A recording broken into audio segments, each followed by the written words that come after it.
Hi, this is Stephanie Miller from The Stephanie Miller Show. Please enjoy this exclusive clip from my show on Political Voices Network. You can throw away your comedian and your radio show hat. I want your what now? What am I talking? Whatever you want me to talk about. I'm right here. Just spin the wheel. Your super angry lawyer hat. Angry lawyer hat comes up on the wheel. That's fine because last night was all anger on my show. I wanted to just scream on the subway. And no one would have even raised an eyebrow. But just when I read the information on the way to SiriusXM studios last night, I couldn't believe it. You gave us a preview that Glenn Kirshner was on your show. He'll be on tomorrow, and you said he was screaming. Yes. Glenn's not a screamer. He was very red. Yeah. He was very red, too. His face was I was concerned for a second. I'm like, the way you started your piece, you just said the anger filled my body. I mean, that's the way to read it, Dean. I mean, just, you broke all this down as a lawyer, but you basically said this is what election interference looks like. Alarming, it also potentially helps usher in the end of our democratic republic. Assuming we have elections in the future, Democratic presidential candidates going forward must pledge to expand the Supreme Court to end the GOP's judicial tyranny that has stripped women of fundamental rights, weakened voting rights, struck down laws to save lives from gun violence, and now protected the 2024 GOP frontrunner from being held accountable for his crimes before the election. I mean, we were saying almost to a person, Dean, all the legal experts are saying they're not going to take this because that's legally what should have happened, right? Yeah, the Court of Appeals decision was so well written. Yeah. And that's why people said, you don't need to take it. You could just say, it's affirmed, we're not going to take it. By them taking it, there is some little teeny bit of me that's concerned. They might change that Court of Appeals decision and give Trump not the broad type of immunity he wants where he can have SEAL Team 6 kill his opponents, but some kind of immunity for the 4 charges against him. I'm not saying that's going to happen, but why take the case if you're simply going to affirm it? And that really concerns me deep down. They might be changing something to the Court of Appeals. They might not. They might just say, we want to protect Trump and then have this hearing in late April. Yeah, give him the immunity anyway, just by giving him the delay. Exactly. The delay That's he what wants. they're doing. But Dean, you're right. Other experts were saying that last night. That means some number of them must have said, like what you just said. That yes, we're going to give. We think he has some kind of immunity. It is astounding, isn't it? Legally, it is. Look, this Supreme Court. This is the most grotesquely partisan Supreme Court we've seen in our lifetime. I was just going to say, it's not legal anymore. This is political. No. This doesn't make any legal sense. I've told people now for years, look at what the GOP platform is on an issue, their position, and then they reverse engineer it in terms of the law to get to that.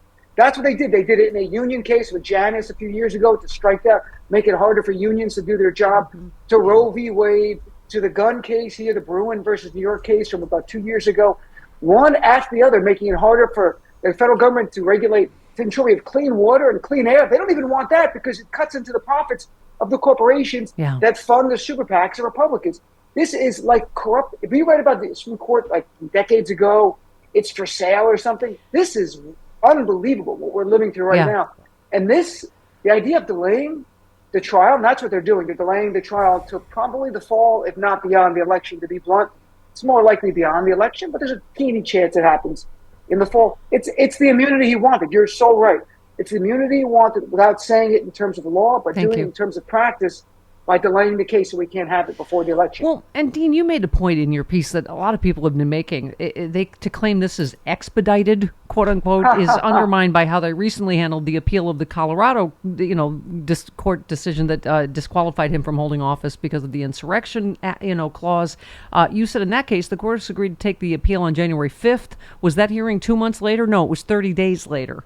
And you said it's based on the oral argument. In that case, it's clear the GOP court will protect Trump and rule he's not disqualified from holding office. And then you talked about Bush v. Gore, which we've been talking about all morning. That you talk about the Bush campaign when they petitioned the GOP-controlled U.S. Supreme Court then for a stay of the recount. It was granted the next day. 2 days later, you went through the whole thing. It took less than a week. That's expedited. Less than a week. They got what they wanted. And Bush appointed. Supreme Court justices now, 3 of the Supreme Court justices now, Kavanaugh, Roberts, and Amy Coney Barrett were lawyers working on Bush v. Gore, on Team Bush, you might imagine. Yeah. And one other point is a practical matter. There's no need for a 2-month delay. Right. All the legal issues have been briefed and argued at the trial court level for the federal judge and the U.S. Court of Appeals. It's the same issue. Yeah. There's no need for a 2-month delay. They could have expedited this in 2 to 3 weeks from now. It's the same briefs. and then come right in and argue it, and then at least would say, well, look, they're moving in good faith. And my point of my article was to remind people, Jack Smith in December, when Trump was appealing to the U.S. Court of Appeals, went to the Supreme Court directly and asked them, take this case now, because he knew they're going to have to take it eventually. And they said no in December. So they were setting up a delay because we knew exactly what was going to happen here. Right. And they delivered the delay that they wanted in December. And it's the Republicans, not the three Democrats. It's the Republicans on this protecting the Republican frontrunner for the 2024 nomination. It's stunning. And you said the justices like Trump see the recent polls that show Trump will lose badly if he's convicted of felonies before Election Day. For example, you're talking about December Times poll of key swing states showed Trump going from a 4-point lead on a Biden to a 10-point deficit if he's convicted. That's a huge 14-point swing.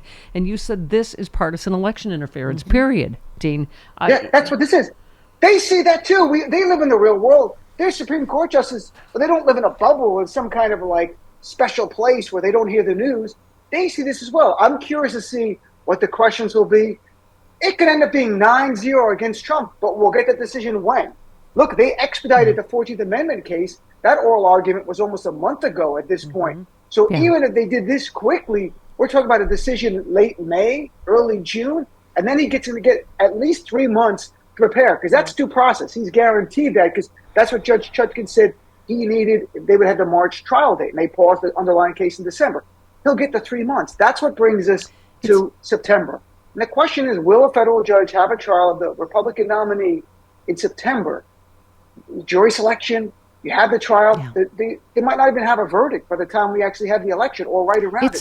I don't know. It's a set of legal dominoes, Dean, that you're right. And we talked about Joyce Vance saying, if you rush the trial, then you've got more grounds for appeal. So now if it's overturned on appeal, I mean, it's just a mess. And I got to say, I'm a Libra, so I can never decide how I feel. Depends on who I talk to last.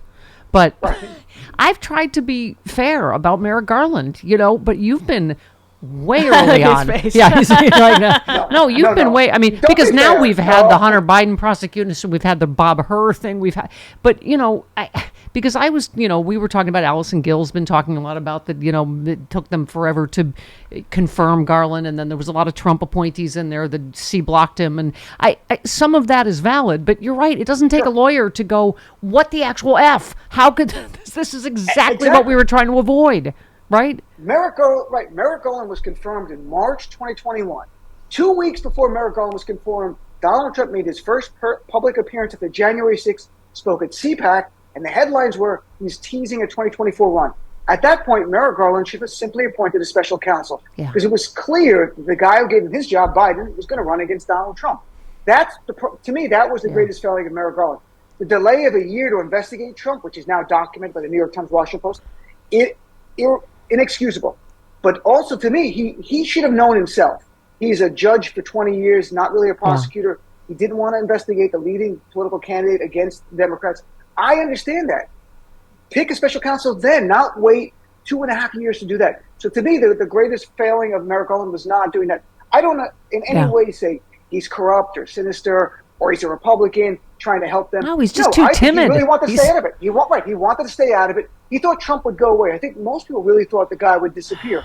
Everyone thought Hillary was going to win. Like, this is what I'm saying, Dean. You're absolutely right. Is we play by different rules. We bend over backwards to, talk about Mitch McConnell leaving yesterday. He's the one that wouldn't let, Obama talk about Russian interference in the 2016 election, right? I mean, it's just, and time after time, we play by the rules and okay, so we won't, because he won't make a bipartisan statement, so we won't say anything. And here we are today, right? And to remind people, as I think everyone knows, Justice Scalia died in February of 2016. And Mitch McConnell would not allow President Obama to nominate a Supreme Court justice and allow a vote. We would have controlled the Supreme Court 5-4. It was 4-4, folks. Yeah. It would have been 5-4 Democrat control then. All the lives of millions of women right now would be different. They would have a fundamental right to control their own future. Yeah. But Mitch McConnell was the reason it didn't happen. And then he helped Donald Trump you get in Gorsuch, Kavanaugh, and Amy Coney Barrett, even though RBG dies in the last few months of the 2020 campaign. Mitch McConnell, his fingerprints over all of that. But look, we got to defeat Trump. Our anger we have right now towards, if it's Garland or DOJ or the Supreme Court, Use that. At the ballot Channel box. that. Yep. We have to win in 250 days. We're 250 days from November 5th. We have to win.